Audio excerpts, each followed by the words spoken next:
My brother, how you doing? Hey, I'm How you doing all doing? right, man. I'm doing all right. How Good, you brother. doing? I'm doing good, man. I want to just have a conversation with you. To Yeah, touch yeah, I'm down. down. Oh, okay. So, Samora, one of the things I've been trying to kind of explain to people in response to the question posed to me over and over again: how have you maintained your sanity and such a strong sense of humanity? People ask me that all the time. And at first, years ago, I used to attribute that to the music and the literature and the art that I've been lucky enough to be exposed to over the years through various friends. But here recently, I've been trying to kind of explain to people all these amazing artists who are in my life, visual artists, musicians, journalists, filmmakers, and whatnot. Some directly involved in me trying to regain my freedom, but most of the people I've become friends with, quote unquote, are people who, beyond the music, I've been able to have these ongoing conversations, and you are first on that list. So I wanted to kind of share with people who ask me that question the source, how I've been able to be so resilient and whatnot. And I think you know this, but I just want to say it for the record, man, that you are one of the most inspirational young cats I've met. I've met some pretty incredible people over these last years, man, but you have been really, really inspirational, not only just in your musical output, but just in the way you walk and live your life.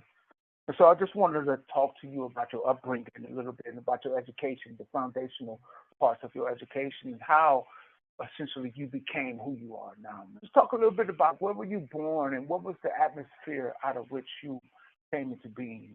Of course, of course. Well, my brother, you're making me blush early in the morning saying all these nice things. And you know I feel the same way about you and how much inspiration you have brought me, as a friend, an artist, a thinker, and a spiritual presence in my life. It means a lot, and I think, as you said, I think that's one of the most beautiful things that comes through music and the arts, that people don't talk about so much, is that it's such a gift of finding community. It's like, we as artists, we come to the art because we build this connection, often actually with the past, in a sense, where we hear different, things, or see different things that inspire us or that make us want to pursue and or be engaged with the music or the film or the book or whatever it is. We have that connection, and in a sense that is community, but it's community with those who we're not present with. But then as we engage in the artistic practice, we find community through that, and so that's obviously how we connected through the art, but then building that friendship. So I think, that's definitely been one of the main driving forces, and the greatest gift in my life is just through pursuing, this almost unseen force to me that is music, and then, extend that through to the other arts. Like, I've been able to find my family through that, chosen family. Yeah. I was just wondering, how big was art like when you were a Yeah, little yeah, boy? I got a lot of videos of your house. The Freedom First crew stayed in your house when we yeah, toured yeah.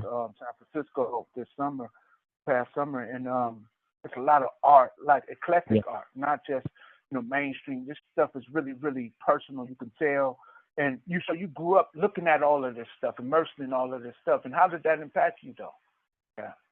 Yeah, I mean, I was very lucky that, number one, my parents, although they don't do art as a profession, they're very artistic in the way that they live their life, and they have a love of art. And um, my grandmother on my mother's side was definitely an artist, a visual artist. She didn't necessarily have that. No, people in the public didn't know that, but she was a beautiful folk artist.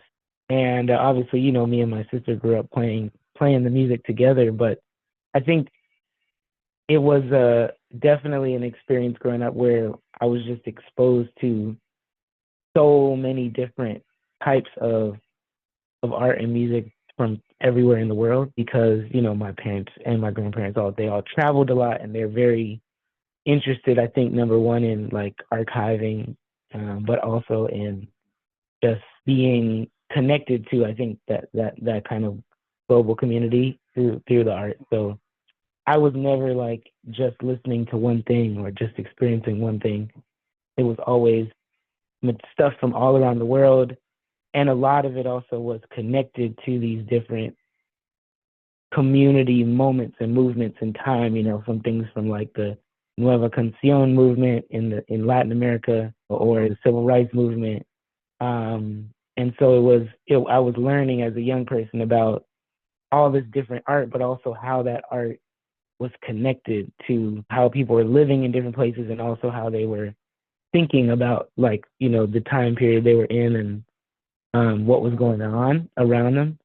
So I already kind of had this sense growing up that the material of music and art is like, it's not just in isolation. It's not just one person just, creating this thing, but it's about their whole world and how that is expressed through their work. It's a continuum of sorts, yeah. Right? Yeah. Yeah. Your mom told me these real wonderful stories about trekking all over New York from museum to museum with her mom. And she had these fantastic salads that her mom made her. And so they used to eat on the fly, eat in museums, at the Natural History Museum, at the MoMA, at all these different museums. And you can tell through your mom, even though she's not officially, an artist. I mean, obviously she's an artist. I think she has a little studio there. She makes, beautiful sculptures. Your bedroom, she's a sculptor, right. Your bedroom is not her studio, if I understood. That's right. That's right. So, right. Yeah. So your grandma, man, and your mom and your dad, and, talk a little bit also about your time as a young boy. You were living in Cuba. How did you end up in Cuba? Yeah. We went to Cuba when I was 10, all as a family, but by that time, me and my sister were already playing a lot of music. So my mom and my dad, they obviously were very supportive of our musical journey. So when we got there, they just kind of found a lot of people in the community. I mean, everybody in Cuba plays music, like it's just everywhere. And so it's very, very easy to find. But even more than that, I was lucky enough, and my sister too, to be like really embraced there by not just the musical community, but the spiritual community, because they practice Ifa, which a lot of people know as Santeria. And that's a religion, a spiritual practice that it comes from originally from the Yoruba people in Nigeria, but was, moved to Cuba through the transatlantic slave trade, and is, really important there. And so that was something I got really deep into in Cuba. And so that really set the foundation for me as a musician, definitely, because I really found the depth of like what music can mean in terms of, these rhythms that would be played, and how each rhythm would be connected to a deity, and each rhythm would be in service of a particular song that would be engaged as a practice. So for me, I didn't really understand that, obviously, as a 10-year-old, like intellectually, but I definitely felt it. And I think I felt like, oh, music is a way for me to commune with these elements that I can't really describe, but I know are present there. So I got really deep into that in Cuba, and I think, that really transformed like my whole life forever. Even though I still practice, but even if I don't necessarily play, or people won't hear those specific rhythms in my music, mostly because I feel that they're very sacred and they have to kind of stay inside the practice. But it still shows up like all throughout any music that I make, that energy that is carried through the music of Ifa, for sure. Man, you talking about this, I remember you inviting me to a lecture with pianist, Cuban pianist. Gonzalo Rubalcaba. Yeah, and we were sitting in his music room in Florida. Yeah. And that was a real thing. That was a real, like, people ask me, like, my point of contact with all of these intellectuals and whatnot. And, you are right now going for your doctorate at Harvard University. And part of that was this lecture series that you somehow was able to, take me with you every week we would be in the living room with some. That's because this was during COVID, and we would be Yes. in the living room with some amazing musician. And Gonzalo, in particular, he was talking about what you are referring to about, he used to practice his scales every day, because as he saw it, he was Yes. just an instrument through which these higher frequencies were able to kind of go through. And his job as a musician was to provide a way for these things to come into the world. And so that's kind of what you seem to be referencing in terms of, and I do hear it in your music, and it's not specific, it's just a general or overall feeling of what you bring, as an offering. I hear it all the time. My first encounter, like with your music, was Transformation Suite. And that record, if I remember correctly, was something that you and another friend began writing while you were a student at Juilliard, the school that Miles Davis dropped out of. And I'm wondering, is there a picture of Miles Davis in Juilliard, since he's one of the famous alumni? Students there, or No? That's a good question. I don't think so. I never saw one. No. They might be mad that he dropped out. I don't know. I'm not sure. Yeah. How did you get there, man? How did you even get to Juilliard? Did you get a scholarship? Because I'm sure that's like a real learning. Yeah. Well, I basically got there through this program that me and my sister went into when we were in middle high school, and it's called the Young Musicians Choral Orchestra. And it's a beautiful program in Oakland, California, that basically provides free lessons and free musical and academic studies to about 100 different students at a time in the Bay Area, all of whom are low income students. We didn't come in, as being in that income. We were above that, but we basically got in because they needed the instruments that me and my sister played in the combos, and we really desperately wanted to join the program because it's so beautiful. And so we were able to join the program. But almost everybody in the program, like they are getting those lessons and those practices with the ensemble and the orchestra, because they otherwise would never be able to even do any of that. So it's a beautiful program, and we both did it. It's still up and running now? It's still going, and actually, the person that was me and Elena's first teacher of jazz, his name is Geechee Taylor. He now runs the program. At the time that we were in there, it was run by this wonderful woman, Daisy Newman, who's since passed away, but she kind of mentored Geechee to step in and take over her role. And so he's now running the program, which is beautiful, because he's really who taught me and Elena how to play jazz.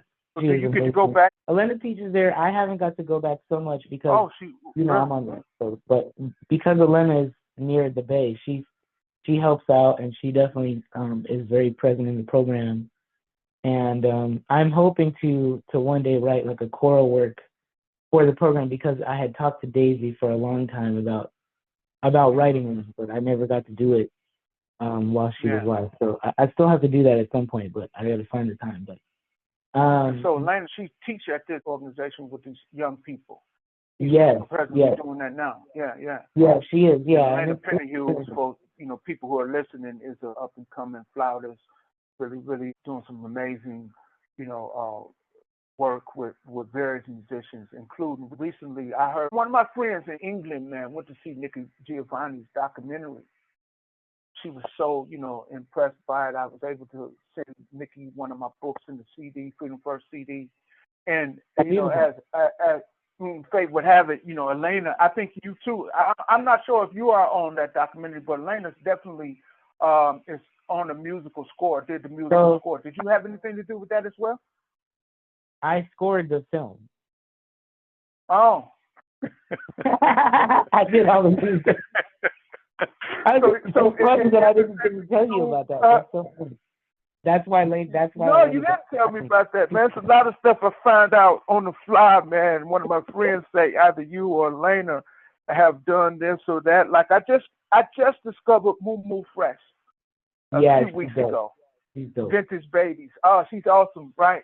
And Elena is on one of my favorite songs on that. Yep. Yeah. And so Oh, no, this she's on thing everything. with Nikki Giovanni, man. So if you scored the film, did you also get to meet her and interact with her at all on the Yes, process? I'm gonna tell you a great story actually about when I met Yeah. her. I only met her one time in person, and it was with the film.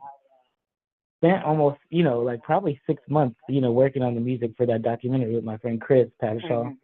And it was a beautiful experience because we just got to live with her poetry for so many months. And I'm surprised we can talk about it because I thought about you a lot because it's like, the poetry is so powerful and I knew you would resonate with it. But I met her at the premiere in New York. She came with her partner, and I wore this shirt of Nina Simone. Yeah. And I was like, I don't know, I'm just gonna wear this shirt just because, I With a figured she picture could of have, Nina Simone, you mean? yeah, Nina Simone's face was on the shirt, and so Oh, I go okay. up to her, and she's, very nice. I say, it's just an honor to meet you, and just to have been spending so much time with your words, and thank you for everything that you have done and that you do. And she said, can I take a picture with your shirt? And I was like, sure. And she was like, Right. I just love Nina so much, and I'm actually working on learning some of her songs so I can sing them. And I Uh-huh. was like, wow, that's amazing. And I just love that, I mean, she's probably in her 80s now, and she's still, I mean, Yeah, talk about yeah. artistic practice, she's still learning new things about how she wants to express. And she's like, I'm starting to sing, and I want to, sing all of Nina Simone's songs. So that was it was quite a beautiful moment. And obviously for me, like connecting the two of my biggest inspirations, because, Nina Simone is probably my biggest inspiration in the world. And so she didn't even know you as a musician at that point. Is that right? No, because we had never met. She just knew, Wow. we had just met. Wow. And see, Yeah. that's the strange thing about this life. The magic, one of the amazing things about this life, how like a chance encounter like that becomes the seed. Because now she know who you are, particularly because of the Needle Simone reference. She will remember you. That's pretty amazing, though, man. Yeah, Nikki yeah, Giovanni. yeah. That was Yeah. She's cool. one of like my heroes, man. This Yeah, I appreciate conversation it. she had back, I think, in the early or late '70s with James Baldwin. I'm sure you're Oh, it's familiar so with this amazing. conversation. Right. It's really, really amazing, man. She, James Baldwin, Toni Morrison, all these literary giants have, I know, had a big impact on your development as well. You turned me on to The Source of Self-Regard, a book by Toni Morrison. You turned me on to, some pretty amazing literature, but both of us had this love for James Baldwin. And Right. I wonder how big of an impact has James Baldwin had on the way Mm. you look at life and the way you move through the world, particularly like what we are moving through right now, which is kind of like a repeat, replication of the history that James Baldwin wrote so extensively about. We're Mm. talking about Palestine. We're talking about just this ongoing conflict with the powers that be that James Baldwin was so prolific in writing about. How much of his lens do you borrow in trying to understand what we are presently moving through just as Americans? If I could say that word, Mm-hmm. yeah. Yeah, I mean, so much. I think about his work all the time, and I've been thinking also recently about, going back to some of the writings, and I think there's a lot of different, elements which I know, you and I have talked so much about that really resonate for me with his work. One thing that I've been thinking a lot about recently is, in this anthology that he has called The Cross of Redemption, which is a bunch of different nonfiction writings, kind of just like different speeches and thoughts that No, he I had. have it. Yeah, definitely. Yeah, That's yeah, one of my favorite books. Yeah. Hmm. it's that's kind of like, this is one of my Bibles out here, and I think a lot about, I forget which essay it is, but he talks about the illusion of safety, and he talks about how in the White. American, Yeah. yeah, White. in the American imaginary, like, or the way that America is constructed, that it's all constructed around, this kind of white picket fence illusion of we can, if we just kind of keep these systems the same, even if it oppresses and hurts certain people, maybe we can kind of move all these different fears that we have about things that could happen to us to the margins, And I think that's what's really deep to me, is it's the combination of the structural and the psychological, which I think a lot of people don't really look at. A lot of people will look at the psychological from an individual lens of, this is what I'm going through or something. How do I make sense of that?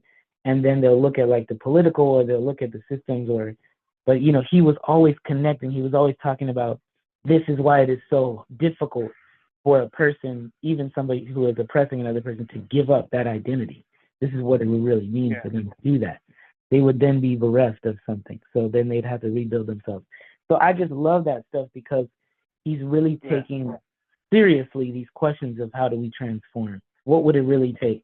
And he's really just bracingly honest about what really undergirds like people's maintenance of this project, the American project, that they know, even those that claim to love it, even those that are like, rah, rah, America, you can tell that they know that it doesn't work. You know what I mean? Even for them, for poor white folks who don't have what they need to live, survive, and thrive, and they're still holding on to it because they're like, but it means this thing to me, you know what I mean? And so I think Baldwin really gets that. He really gets that. Yeah, that's one of my favorite essays, The White Problem, I think it's called. And he starts that essay with that question, like who are you? And it's a question that I think that, especially as it pertains to like white Americans, a question that they avoid at all costs. Yep. Because then they don't have to be responsible for what they do. Yeah. It's a kind of disconnect. But with James Baldwin and what you were just saying, one of the things that he's so magnificent at doing is making those connections and kind of bringing them into sharp relief. Like, this is an effect of this.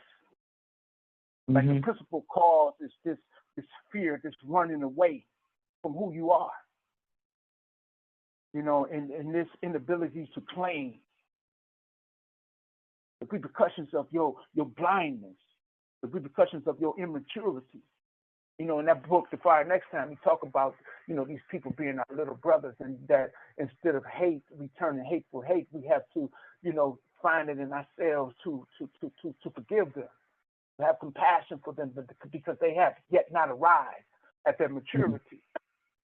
And being on death row, going through this brutality, I'm talking about this right here. What I'm going through, it's abject. It's like, this is the brutality that he's actually talking about, that you don't see widespread. It's little pockets of it out there. Obviously, George Floyd, Breonna Taylor, so on and so forth. You see that, but I'm in here, and it's kind of like unrestrained in these places.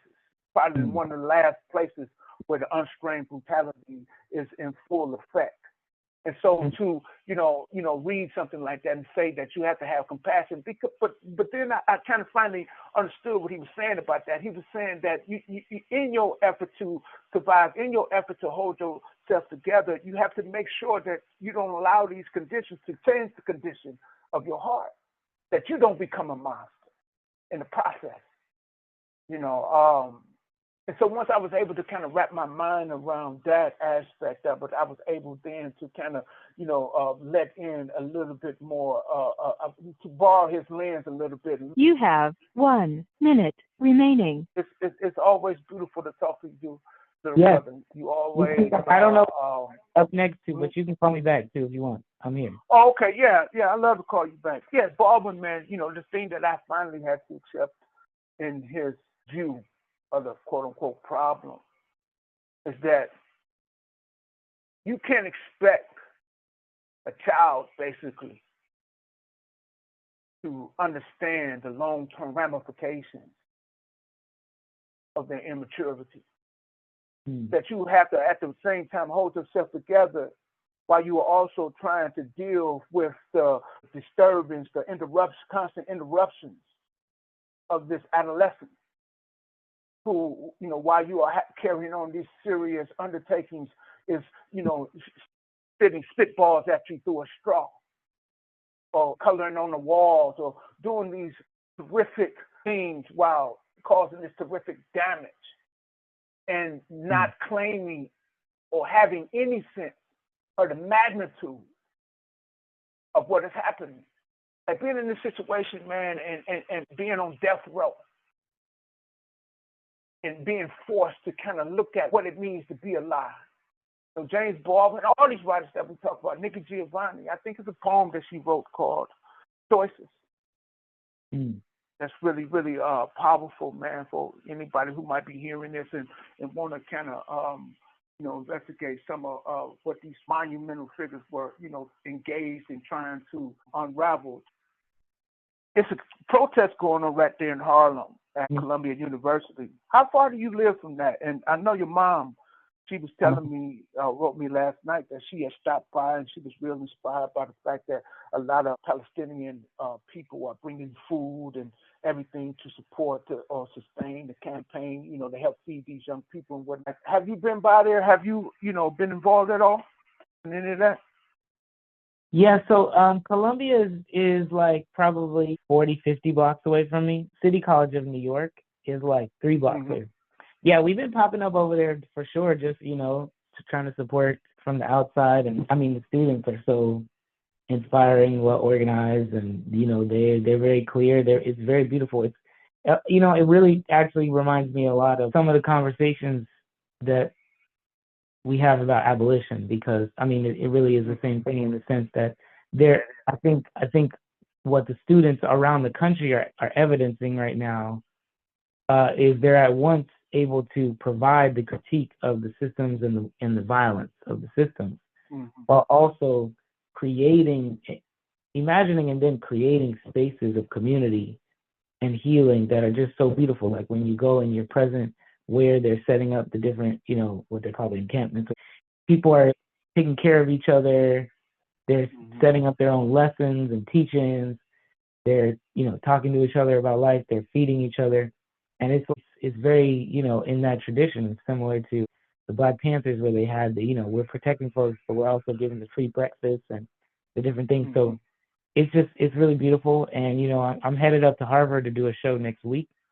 So, really? I'm going to see what's up over there, too. That's all I can say about that. So, yeah. I was going to talk about Harvard, man. I know you are going for your doctorate at Harvard. And I know recently, I think it was last year, the president of Harvard, the first Black president, female, Gladine Gay, she was fired after, she wouldn't pander to these people in Congress. So I'm very familiar with the situation. I haven't been on campus, because I finished my campus work a couple of years ago. So I'm just doing my dissertation, but, I'm definitely following along for sure. Yeah, Harvard has this real complicated history, man. They, as I'm sure you know, were like heavily involved in the eugenics whole, operation, trying to convince people that there was something to color and whatnot. And, that history somehow, continues to come back and haunt them in ways big and small. But, as all the institutions that you can go to, how did you find yourself at Harvard and Juilliard, all these kind of like, real elite places that kind of, and then you have weaponized the educations or the information that you've been able to gather from these places and use in such a beautiful and meaningful way. These are still kind of institutions that, are extensions of the power structure. How did you even find your way into these places? Like, how did you sneak past the censors, so to speak? How did you do that? It's definitely an interesting tension in my life, for sure. In the sense that I'm definitely trying to be anti-establishment, but I'm also very present in a lot of different, places that are very, I guess you just say bougie. I don't know, like they are the bourgeoisie. So it's interesting for sure. And I decided to go to those 2 places not because they were those places, but because of who was there, and in particular with Harvard. Well, Juilliard was the only music school I applied to. I didn't even really plan to go do music, but I had this connection through, which we had kind of mentioned earlier, through Young Musicians Choral Orchestra. I met the director of the jazz program there, and he kind of invited me to audition, and then that led to me going there. And I just said, if I don't do music now, I'm never going to do it. So that's kind of how I ended up there. And then with Harvard, I went because of my program director. I'm in a very specific program, and it's directed by my mentor, Vijay Iyer, who's an amazing artist, pianist, composer, and he's just he's the real deal. Like I have so much admiration for Vijay, and he has allowed me to be myself inside of that institution and to really do my work and to be like in it but not of it, I think.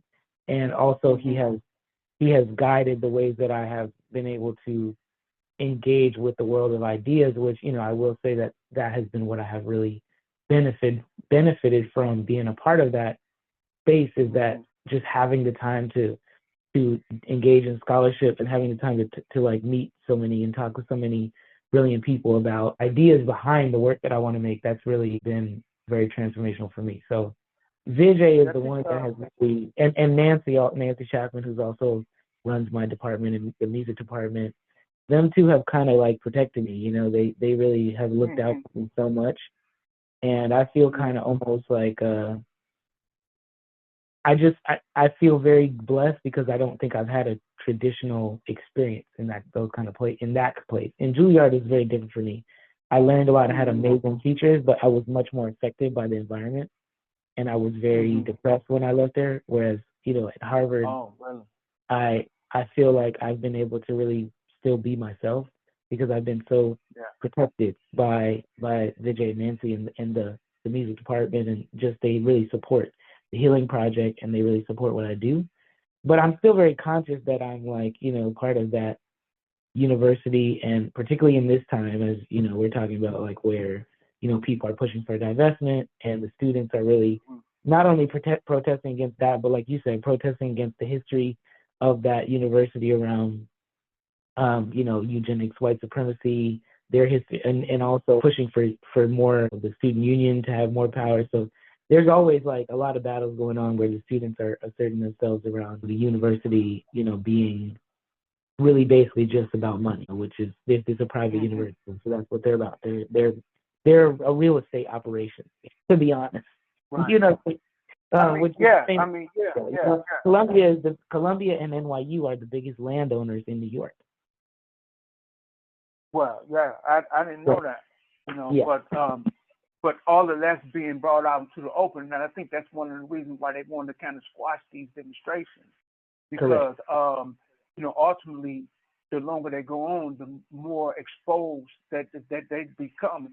Once things are in the open, you get to see and make connections. Oh, this has something to do with this thing.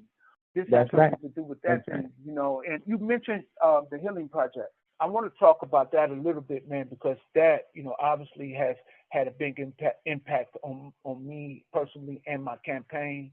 You've done some, we played at Carnegie Hall, you and I. You brought me to Carnegie Hall, opened up the back door, you know what I mean? And that's how we do everybody, man. I think that's one of the points. So I wasn't kind of like, putting you on the spot with respect to your enrollment at Harvard and Juilliard. I think it's important to enter into those spaces and take, the resources and recalibrate them in a way that helps other people who are a part of the downtrodden, part of the people who have been pushed to the fringes.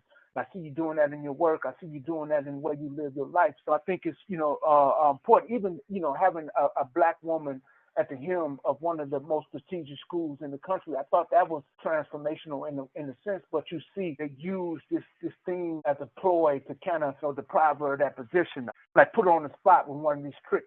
Got you questions, you know what I mean? I watched the whole thing and I was like, oh, because it's the same shit I go through in here on a daily basis, all these tricks and traps. But the Healing Project, how personal is this project? I mean, I think I know the answer to this question, but for people who encounter, when you say project or sound, something like, but it is a mission for you. Like, how personal is it though? How instrumental have you been in this development as a platform?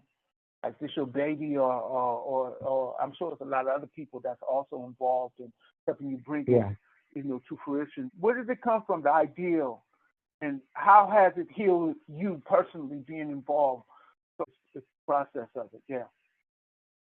Yeah, it is. It definitely is my baby for sure, and I've been working on it for over 10 years now, which is crazy to think about. And it's transformed so many times. I really do think it's like, I mean, not to, I don't want to minimize like the amount of, like there's nothing like having an actual child, but I will say like it kind of is like growing a child because it continues to change as well. Like when I first started it, it was one thing, and now it's a whole nother thing that is much bigger and more expensive than what I started with, which is such a gift. And it includes so many people, like you said, I mean, from the day-to-day operating staff, and my kind of like crew of folks that help me make things happen every day, to like the amazing narrative interviewees and the community of people who have contributed to the project, to all the artists who have been a part of it. It's like now hundreds of people, so it's really been pretty just amazing to be able to be on that ride. And we're not stopping definitely anytime soon. We're expanding it now, trying to serve more people and create more things and do more with the container that is the organization. But I think for me, originally it's interesting that I appreciate you for framing it as what has it given me, because the interesting thing is that I've always had trouble with that question in the project, mostly because when I started the project, I was very insistent that it was not about me. I was like, well, I'm the project itself is about healing from structural violence, particularly the effects of the prison industrial complex. And I went around and talked to, a lot of people around the country about going through these experiences. And although I've definitely been proximate to it and been involved through having a lot of dear friends and people I would consider family that, have dealt with all these different things, me, myself, I've been fortunate enough to never have to deal with that, so I kind of was always like at a remove from it, like, oh, this is not really about me. I'm just the vessel for this thing, which I do believe. But over time, that has definitely changed in the sense that, I mean, number one, everybody that's a part of the project, particularly like a lot of folks like yourself and brothers of mine like Pit Panther and folks around the country like that I've got really close to through the project, now that is my family. And so I'm even more deeply involved and affected by these things in a beautiful way of like really finding community, as we've been talking about. And also just I'm realizing how everything is connected. And I think for me, that's a big part of what the Healing Project is about. Is yes, it's a project about the effects of prisons. Yes, it's a project about the effects of violence on the youth in the neighborhood. Yes, it's a project about the effects of the immigration detention system. But it's also a project about grief. It's a project about processing the emotions that we go through. It's a project about trauma and healing and how that intersects with depression and anxiety, So there's all these different things that like even things I was going through and do go through personally that I thought they were disconnected from the project. But as I have engaged in the project and created it with all these people, I'm like, no, I'm really not separate from this, and I'm trying to embrace that. And I think as far as what it's brought me, besides the major thing, which is just community and purpose, and a mission, as you said, I think it's also just, it's brought me a framework to really understand how I can contribute, And I think that's what I've always wanted, is just to contribute. Anything that can be solved can only be solved together. So I don't have any illusions that I can solve stuff. That's just been the best part, is just that I feel like I am able to contribute through this project, that I'm able to also meet others and connect with others that are contributing, and that we can work together to build the world that we want and to hold these systems to task. And to do it in a way that is very loving. I've learned a lot about that from you, because you always talk about love, but I think that that's really become a guiding principle for me, is that we can engage in these practices with love, even as we are doing the work of fire, even as we're talking about this needs to go, like we can still do that through love. So that has been very, very important. Yeah, I mean the contribution you are making, because it's ongoing. Obviously, it's felt. I mean, like I mentioned earlier about encountering your your CD, your album Transformation Suite, I think around 2017 or so. And when I heard it, I immediately resonated with it and wanted to like reach out. I mean, I listen to music. Music is like, as soon as I wake up in the morning, I turn on music. And it's just playing throughout the day. And so, I sat with your CD for a few weeks and months, man. I reached out, but it wasn't until, the pandemic. And we reached out. We wanted to do one of the songs from the album. It's just to get your permission. And you volunteered to come down and play with us, which was kind of unusual, for me at that particular time, because, I just thought that it wouldn't be possible to have an exchange with somebody who so talented, so plugged into what's happening and whatnot. But your music was a part of the things that I was using at the time and now to heal me. Because we talk a whole lot about post-traumatic stress, right? And how important it is to acknowledge that and try to heal that. But I haven't gotten beyond my situation. I'm in present traumatic stress. I'm under it. I'm undergoing that right now. And so your music and other things that I've have brought into this little space is helping me combat, some of the stresses and strains. But going back to what you were saying about the connectivity, you start just thinking that or seeing the connection between mass incarceration and social displacement, poverty, and all these other, systems that bring about these effects. But like from a personal standpoint, I don't know how much you have shared with people about your own personal struggles. I remember, before you were going in for this big major process recently that will probably impact your career.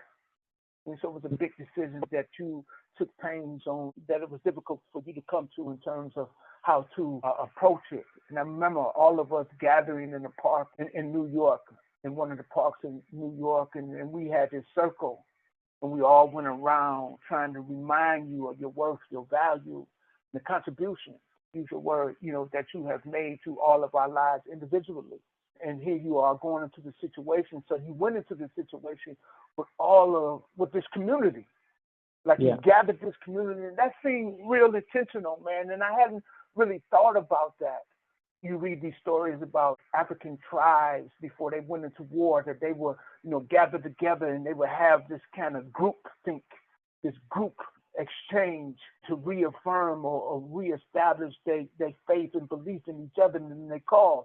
And it was something that reminded me of that. And then you went in and you went through this really, really, man, it was trying, man, for all of us, but I'm sure personally for you, because I remember you couldn't even play the piano anymore. I remember speaking to you one time, man, specifically, and you telling me that it felt like your nerves were on fire. You know what I mean? And, all this stuff, man, it caused me a lot of pain, so I can imagine how much pain it caused you. But how much of the art, how much of this circle, this community, how big of a part did all that play in you finding your way to the other side of all that, if you don't mind, talking about, man? It's a personal struggle, but you are at the helm of this thing called the Healing Project. And I'm wondering, what was your healing process? How have you continued to heal and find your way back to your life after undergoing something, so big in your life, man? Yeah. It's real. It's definitely been an interesting year, and I will say that also the gift that it has brought, even as it's been like, just the process was so trying and so painful, having to come to terms with some of, some really deep possibilities.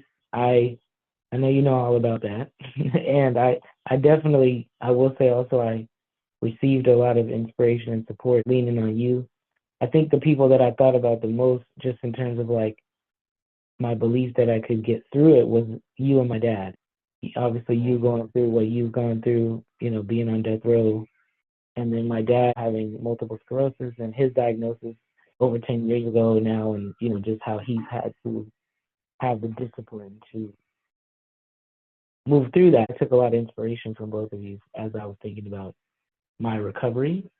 And I definitely also have to, yes, give it up to the community as a whole, that just really held me through it. Just my friends and my family, and you and Amy, and just so many people that were really there for me during that time. And if you talk also about what I got from the Healing Project, that was a big unexpected thing that I got, was that I had spent so many years pouring into people and trying to create this community and support people through it. And, when I went through what I went through, people really showed up for me. And that was just reciprocity. beautiful. Like what you put out came back, huh?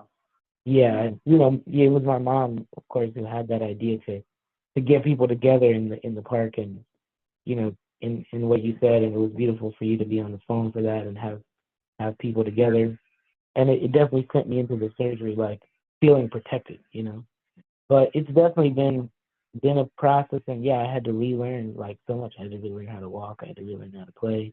It definitely tested my faith, in a lot of different ways, but I think it really also showed me and taught me that I am strong, and that I can really make it through stuff. I was talking to one of my mentors, Anna DeVere Smith, who obviously, I talked to her about you, because she's who inspired for me to create the Healing Project. And when I was telling her about my recovery from the surgery, she gave me this quote from the Reverend Dr. James Cone that she got through one of her interviews when she interviewed him for one of her projects. And it says, "Grace is understood as that power that enables you to overcome difficult circumstances. It is a gift that you cannot ask for, and if you think you own it, then you'll lose it. So grace is something that comes from God and is a mystery. It is love that comes to people in situations of distress and difficulty." And essentially, saying that it's something that you cannot control, you cannot know how to possess it. It can only come to you through circumstance if you embrace what is that journey, So that's definitely was my experience, and it's like, I think I had to just really learn how to take it a day at a time and believe that I could triumph over those circumstances. But in I don't even know if triumph is the right word, because I didn't want to see it as like a competition or something. It was more just, how can I build the most beautiful life possible, given these circumstances, and like I said, I get a lot from you from that. And that requires a lot of different things. It requires discipline, like it requires a lot of discipline for sure. People don't talk about that. But also it requires loving yourself and being easy on yourself. And those two things are interesting to hold together, because like sometimes when you're thinking about discipline, you're not thinking about like being easy on yourself. You're like, I gotta do this. But it's like that is part of the love, The discipline is the love. There's certain things that you have to do in order to heal. Right. Physically. And I know you had a time when you didn't want to be on medication and whatnot. You wanted to kind of test your reality to see whether or not you needed, to rely on certain things. And so, I'm curious. I was always curious about that, because I know that's a purely personal journey, even though you have people around you, a circle around you, people who are praying for you, who are, pulling for you and all of that. But you are the one, just like I am the only one in this cell, you were the only one in that space, in that pain. And I think it's something of initiation, because here you are at the helm of this organization talking about healing. What have you gone through? What have you had to overcome? That's right. You know what I mean? And now you can speak as an expert to these things, even more than you could beforehand. You talking about discipline, you talking about grace. James Cone, that's the one who created Black theology. You were talking about how important it is to understand that a large part of the healing happens outside of your control, your capacity to control. It's a lot about faith and belief, gratitude.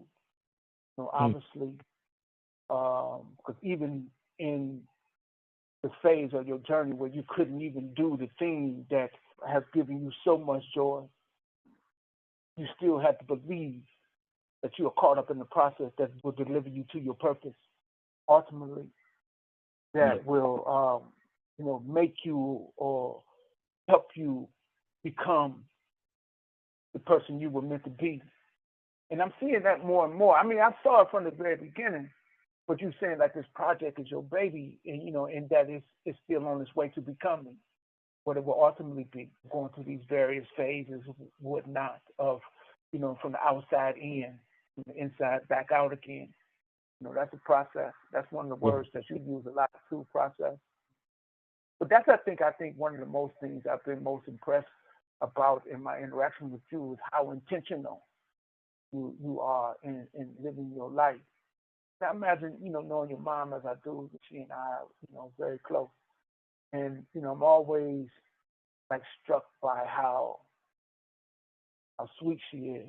But not sweet in like a candy kind of way, but sweet in a way that acknowledges your humanity on the equal plane on which we are having this conversation. But she's like, she's real tough too. She don't suffer fools, easily, as you know. You know what I mean? No time for the bullshit. You know what I mean? I really love that about her. And she's honest. And she told me early on in our exchange with each other, she said, Keith, Samora, the big shift in my relationship with Samora was when he came to me and honestly told me about some of the things he didn't like about me and what might be or help facilitate a more mature relationship between he and I. Like he came to me and said, like, Mama, this is what it is. You know what I mean? And this is who I am. This is what I'm, my path. She told me about that conversation. And I never had that with my mom, man. I never had that.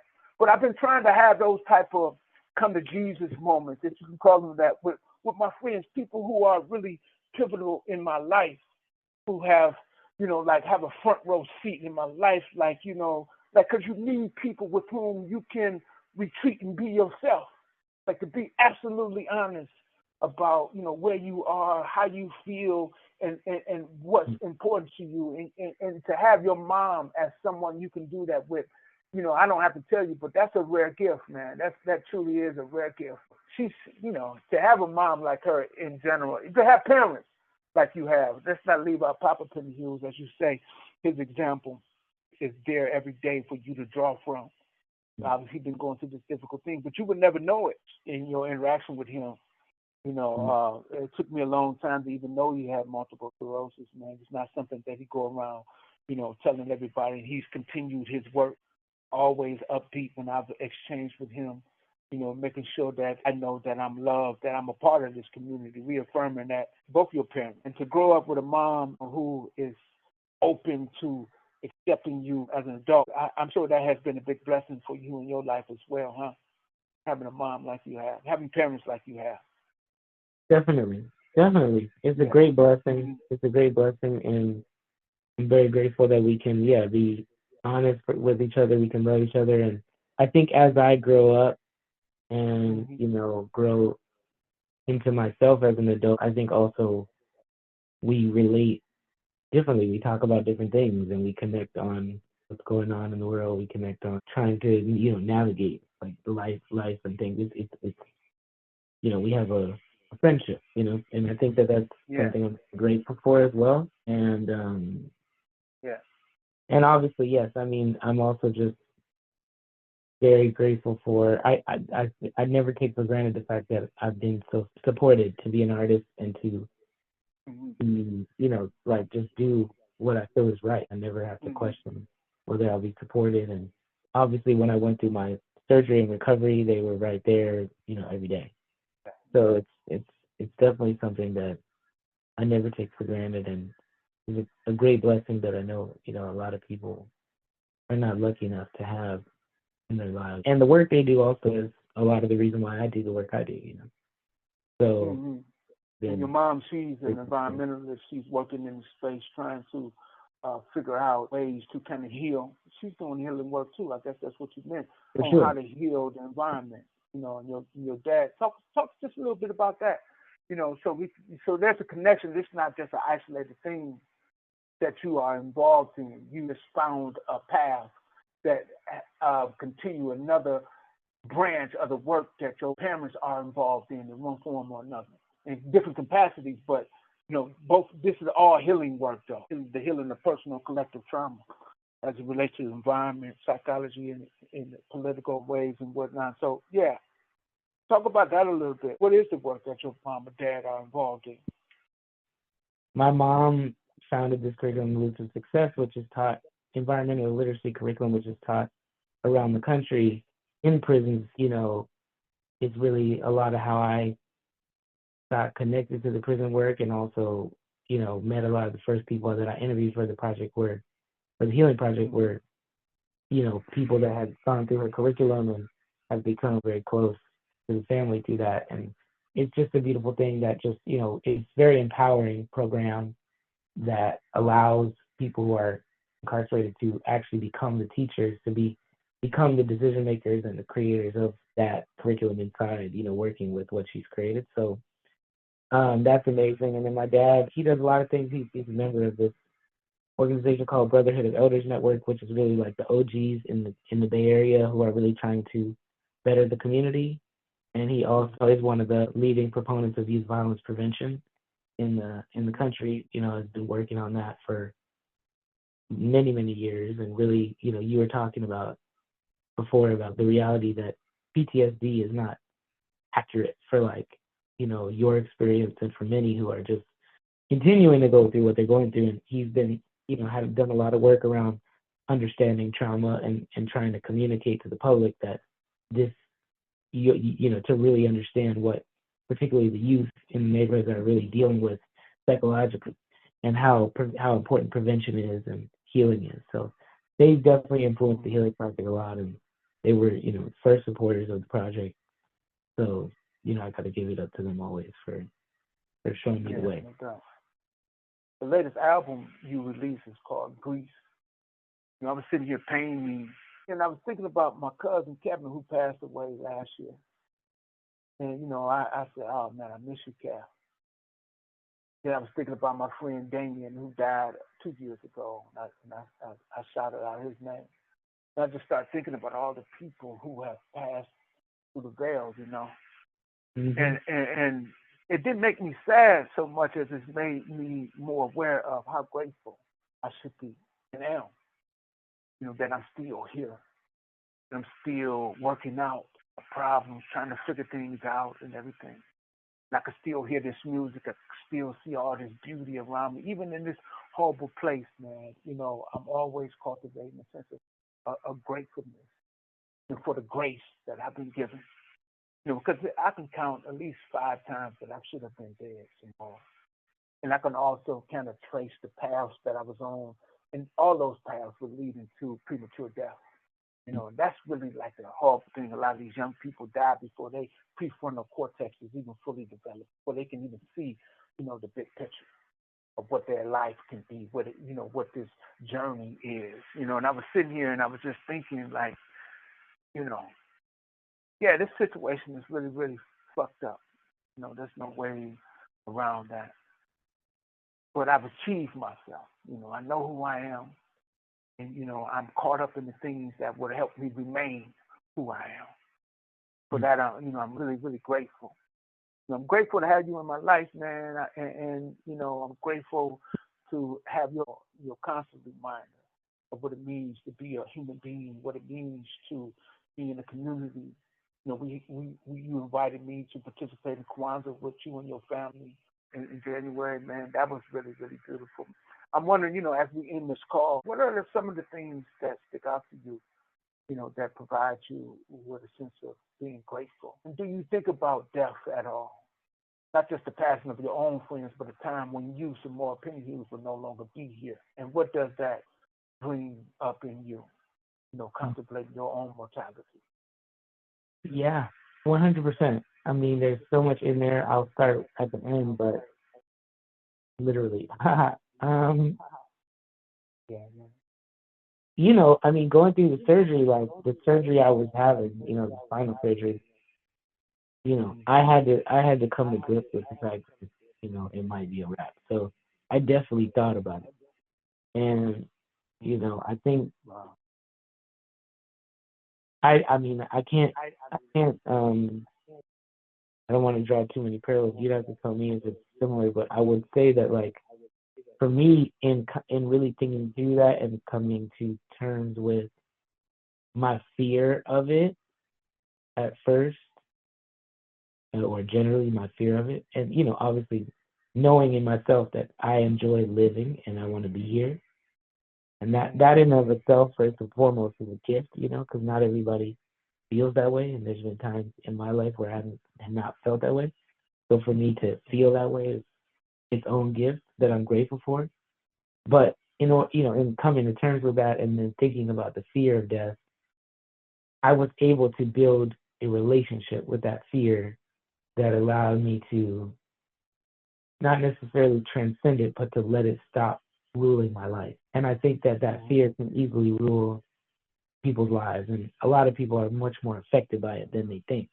It even goes back to some of the things like what we were talking about with Baldwin, with the illusion of safety. I think for a lot of people, that's part of it. Is that they're trying to control all these things that they can't control, And at the end of the day, you just got to be like, there's some things in this life that is part of being a human, And one of those things is engaging with death. One day you're gonna die, and one day, people that you love also, unfortunately, And that doesn't make it any easier, or it's not to minimize the gravity of it, but it is to engage with the reality, and that it is not something that will be escaped. And so it is okay to fear it, and certainly okay to also, like, I'm not saying don't be safe, like don't do reckless things. Like I don't subscribe to that either.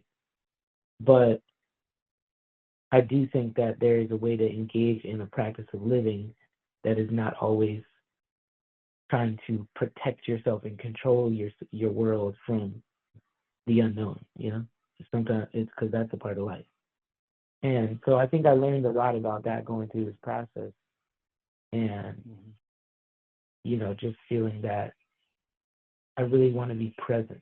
I think more than anything, it's like I want to find a way to do what I know is my purpose and do my work, but also while being very present and being present in the act of living. And I know this is something that you feel strongly about as well. And so, I think a lot about that, and then think about the fact that we're just all out here trying to figure it out, like particularly when it comes to grieving and grieving processes. This is something that I've been studying through the Healing Project for 10 years, talking to people about it all over the country. And I still, when it comes to my own grief or those of people that I care about going through stuff, there's times I still don't know what to do, And so I think that has humbled me a lot, because I think it's a deep practice to, like, search for the answers to things for many years and realize after many years that you probably, know a lot more than you did, but you still don't know just as much, And I think that, I don't know, that's a very, like, maybe a very Buddhist thing or something, I'm not. But it's like, there's something very humbling in that, and I think you just have to know that you have to try to show up and do your best for people and be present. That's the most, comes back to a different type of coming back to presence. You have to be present with people. And, that's the most important thing. But yeah, this is the realities of human life, and it's also what brings the beauty. That's the contrast that we deal with. But I think a lot of times people want to deal with the dark side of that contrast, but that robs them of the brightness as well. Because you can't get one side without the other. Yeah, I think a lot of times people too, when you're thinking about death, they just think about the finality of that and stop right there, and instead of continuing the circle, which comes back to life. It's just like it's daytime right now, as we're having this call. Soon it'll be dark outside, and then it'll be daytime again. I was doing a talk with one of the young students asked me about, how do I hold on to my faith. Mm-hmm. I said, well, I'm 54 years old. Mm-hmm. I've been here for quite some time. And I know it's dark right now, but I also know, being alive for so many years, that the sun will come out again. And I have faith in that. So right now, while it's dark, I try to be still. I'm passing through those difficult times in my life. I try not to make them worse by reacting out of fear. Right. So I've taught, one of the big things I've learned or taught myself over the years is how to be still. How to be quiet, because oftentimes in that darkness that you are visited, or you have this sense of awareness that, okay, I'm passing through something right now, and there's something in this for me to ascertain, something for me to learn. I'm telling you, man, it's been some dark, dark, dark days I've had to pass through in this place, and I know that's not over. But I also know, as you say, that I will come out on the other side until I don't. But for the time being, man, I'm really just happy, as you said, man, to be alive. I love, this living and this walking around on two legs. It's an amazing thing, brother. It's amazing, that I've been able, under the circumstances, to become friends with someone like yourself, man. And I'm, adding that to the list of things that I'm grateful for. I'm grateful for your friendship, brother. I'm grateful for your love. And thanks so much, man, being in my life, man. Thanks so much, brother. Little brother. Likewise. I love you, man. Yeah. I love you so much. You're the best. Yeah.